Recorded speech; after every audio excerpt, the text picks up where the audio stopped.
Salam sejahtera, selamat datang ke channel Current Sphere. Jangan lupa like, share, dan subscribe. Kau ingat kau polis, kami takut.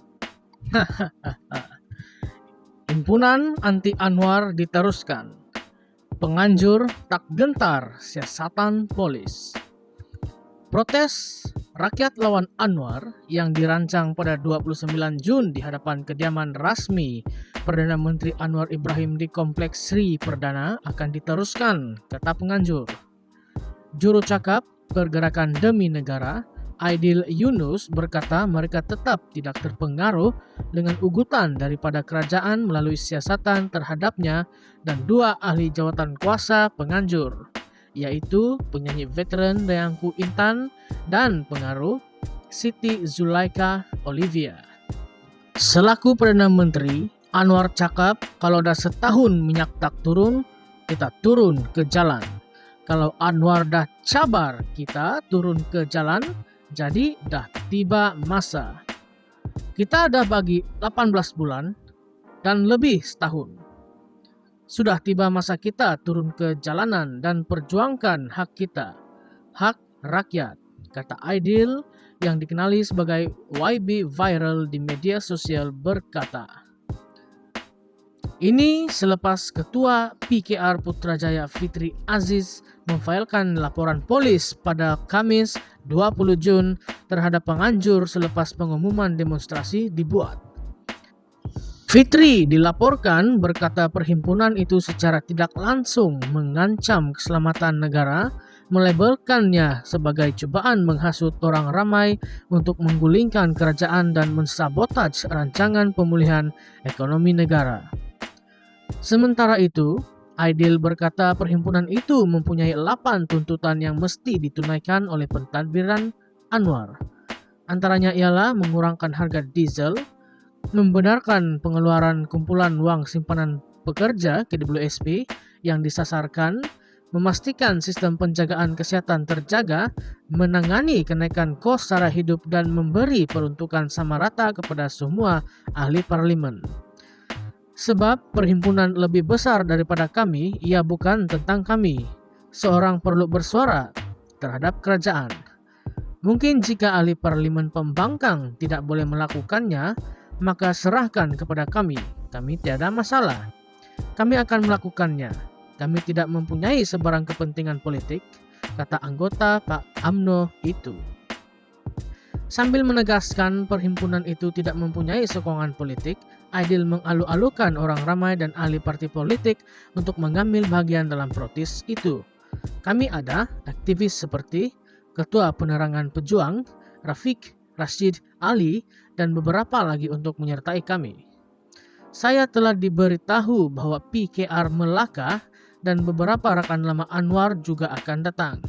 Ada di antara mereka akan berucap di perhimpunan itu untuk mengingatkan dia, Anwar, tentang janji-janji yang dia sudah buat sebelum ini, tambahan Aidil. Nah, apa kata pendengar semua? Adakah kamu akan join perhimpunan ini? Siapa-siapa yang ingin join perhimpunan ini, beritahu di ruangan komen di bawah supaya kita boleh atur dulu tempat perjumpaan sebelum ke perhimpunan. Kita makan roti canai dulu baru bergerak ke perhimpunan ini. Apa kata?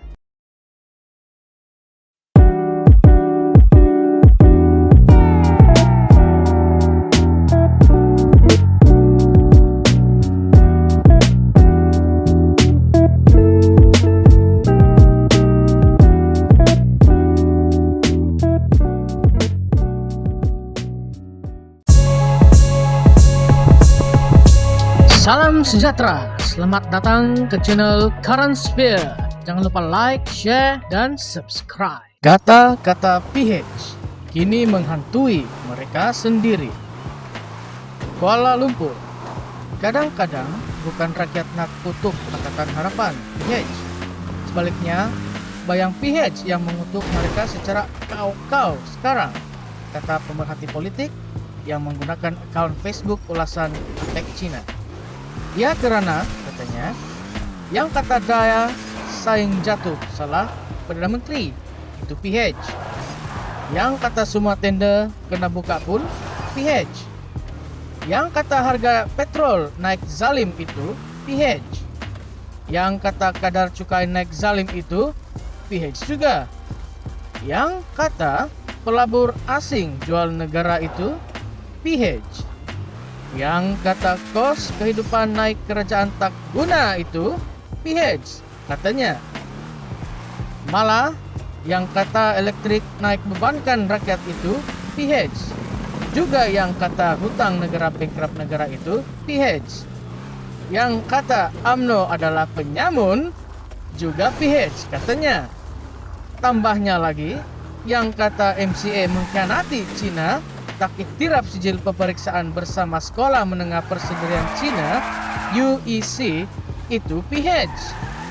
Yang kata MIC tak jaga kuil itu PH, ujar beliau lagi. Oleh itu, menurutnya yang menghantui PH hari ini bukan orang lain, malah PH sendiri. Perihal PH melakukan apa yang mereka lawan hanya membawa satu maksud. BN adalah betul, tulisnya dalam postingan Facebooknya. Nah, apa pandangan rekan-rekan di luar sana? Adakah dakwaan ini atau pandangan ini betul? Atau memang apa-apapun atau sesiapapun yang menerajui kerajaan akan menghadapi masalah yang sama? Walau apapun, kita berharap Malaysia, negara kita, akan menjadi hebat satu hari nanti.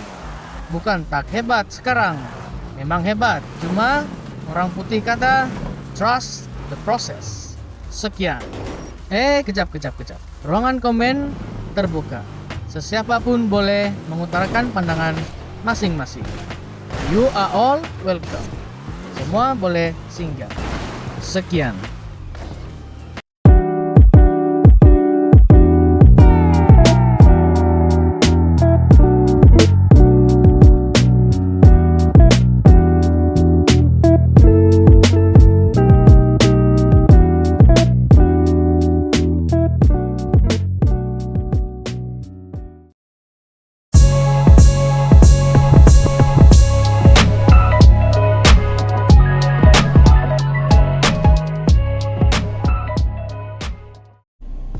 Muhyiddin berkata benar, manakala Anwar menipu rakyat. Rakyat mangsa kenaikan harga diesel. Kenyataan Tan Sri Muhyiddin Yassin tepat menggambarkan kesengsaraan rakyat akibat langkah PMX Datuk Seri Anwar Ibrahim menaikkan harga diesel sebanyak 1.20 ringgit atau 56% daripada harga sebelumnya. Muhyiddin juga menegaskan bahawa Anwar menipu dengan mendakwa kenaikan harga subsidi ini hanya akan menjejaskan golongan maha kaya dan warga asing. Hakikatnya, kenaikan harga diesel ini menjejaskan kehidupan rakyat biasa serta meningkatkan kos operasi pesawah, petani, peladang, peniaga kecil dan kontraktor kecil. Tidak sampai 48 jam selepas kenaikan harga diesel diumumkan, beberapa sektor telah mengumumkan kenaikan harga perkhidmatan dan barangan masing-masing. Pengeluar konkret, syarikat penunda kenderaan, dan pekebun sayur di Cameron Highlands adalah antara yang terawal mengeluarkan notis kenaikan harga. Persatuan Pengusaha Lori Tipe menyatakan kos bahan binaan akan meningkat sebanyak 30%. Terdapat keluhan daripada kontraktor kecil mengenai kenaikan harga tanah selori tayar 6 daripada RM180 kepada RM250 yang sudah pasti akan meningkatkan kos pembinaan rumah. Walaupun tiada notis rasmi, terdapat keluhan pesawah bahawa kos mengerjakan sawah meningkat daripada RM450 serulung kepada RM738 serulung. Sewa traktor meningkat daripada kos RM80 ke RM120 serelung. Kos pengendalian mesin padi meningkat daripada RM130 ke RM180 selerung. Sewa backhoe JCB pun naik daripada RM450 sehari kepada Rp550 ke Rp700 sehari. NGO Kebajikan Malaysian Relief Agency MRA menyatakan kegiatan membantu rakyat turut terjejas akibat kenaikan harga diesel kerana kenderaan 4-wheel drive yang mereka gunakan untuk mengangkut barangan bantuan menggunakan diesel.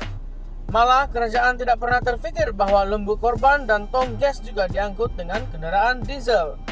Dengan kenaikan harga diesel, harga satu bahagian lembu korban meningkat RM100 dan harga satu unit tong gas meningkat daripada RM31 kepada RM35. Tidakkah ini menyentuh kehidupan rakyat biasa, bukan golongan maha kaya dan warga asing? Kenyataan Muhyiddin mewakili suara rakyat biasa, pesawah, petani, peladang, penegak kecil dan kontraktor kecil yang terkesan akibat kenaikan harga diesel. Tidak ada satu perkataan pun dalam kenyataan beliau yang menyebut beliau menyokong penyelundup.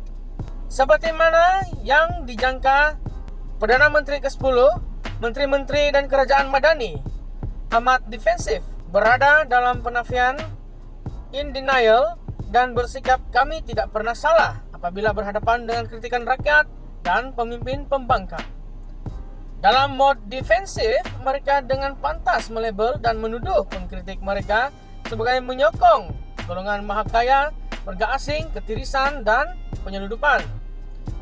Dalam mod penafian, mereka tidak dapat menerima hakikat bahawa tindakan mereka telah mengakibatkan kesusahan kepada rakyat, peningkatan harga barang dan peningkatan kos dalam sektor binaan, pertanian, perkhidmatan dan banyak sektor yang lain. Dalam mod kami tidak pernah salah, yang salah akhirnya adalah rakyat. Bagi mereka, tidak mengapa untuk kerajaan menaikkan harga diesel dan kadar SST dalam sektor logistik. Itu tidak salah. Yang salah tetap rakyat. Walaupun mereka terpaksa menaikkan harga barang dan perkhidmatan disebabkan peningkatan kos berikutan kenaikan kadar SST dan harga diesel. Malah nelayan pun dipersalahkan atas kegagalan kerajaan mengawal ketirisan dan penyelundupan diesel. Walaupun cerita menteri mengenai penyelundupan diesel oleh nelayan ini tidak masuk akal, namun yang salah tetap nelayan dan yang salah tetap rakyat. Mereka gagal menerima hakikat bahawa langkah menaikkan harga diesel ini dilakukan secara tergesa-gesa, tanpa proses libat urus dengan pemegang taruh, tanpa mekanisme yang jelas, dan dengan perancangan separuh masa. Selepas mengumumkan kenaikan harga diesel, barulah mereka sedar yang mereka terlepas pandang banyak perkara, termasuk mengenai mesin yang digunakan oleh pesawat, petani dan peladang serta kekerapan penggunaan mesin dan kenderaan diesel dalam sektor ini. Malah mekanisme sistem kawalan diesel bersubsidi SKDS dan penentuan had-card fleet pun belum diperincikan dan dimuktamadkan. Selepas dihujani kritikan demi kritikan dan keadaan menjadi huru-hara, barulah wakil kerajaan terhekeh-hekeh melakukan libat urus. Tidakkah ini contoh ketidakcekapan, kebebalan dan kegagalan merancang kerajaan Madani? Adakah semua perkara yang disebut tadi adalah mengenai golongan maha kaya, warga asing, ketirisan dan penyelundupan? Tidak sama sekali. Naratif golongan maha kaya, warga asing, ketirisan dan penyelundupan adalah naratif ciptaan kerajaan untuk memberi justifikasi kenaikan harga diesel dan penafian hak subsidi rakyat. Ia juga naratif untuk menutup penipuan dan kelemahan, penguatkuasaan serta kepincangan perancangan kerajaan. Hakikatnya, Anwar telah gagal menunaikan janji untuk menurunkan harga minyak. Rakyat tidak marah jika Anwar tidak pernah berjanji untuk menurunkan harga minyak 24 jam selepas dia mengangkat sumpah. Rakyat marah kerana Anwar pernah berjanji tetapi tidak mengotakkan janji. Hakikatnya, Anwar juga menipu apabila mendakwa kenaikan harga diesel ini hanya memberi kesan kepada golongan maha kaya dan warga asing. Sedangkan ramai rakyat biasa terjejas dengan kenaikan harga barangan dan perkhidmatan berikutan perancangan separuh masa Anwar. Adakah Muhyiddin menyokong penyelundupan apabila mengkritik Anwar? Tidak. Muhyiddin hanya menegaskan bahawa pertamanya Anwar adalah penipu, keduanya Muhyiddin mahu menyedarkan Anwar bahawa bukan golongan maha kaya dan warga asing yang terjejas, tetapi rakyat biasa yang menjadi mangsa kepada dasar perancangan separuh masak dan tindakan Anwar menaikkan harga diesel. Penulisan ini telah ditulis oleh Tun Faisal Ismail bin Aziz, Ketua Penerangan Bersatu Wilayah Persekutuan. Jadi pendengar di sana, apabila telah mendengar penulisan beliau tadi, apakah pendapat Anda? Adakah Muhyiddin betul dan Anwar itu salah? Atau sebaliknya? Mungkinkah ada sebab lain kenapa tindakan Perdana Menteri ke-10 kita, Anwar melaksanakan dasar-dasar seperti ini? Adakah ia satu langkah yang terburu-buru? Atau ia adalah satu langkah yang betul? Sila utarakan pandangan Anda di ruangan komen di bawah. Terima kasih. Jangan lupa klik subscribe, like, dan share.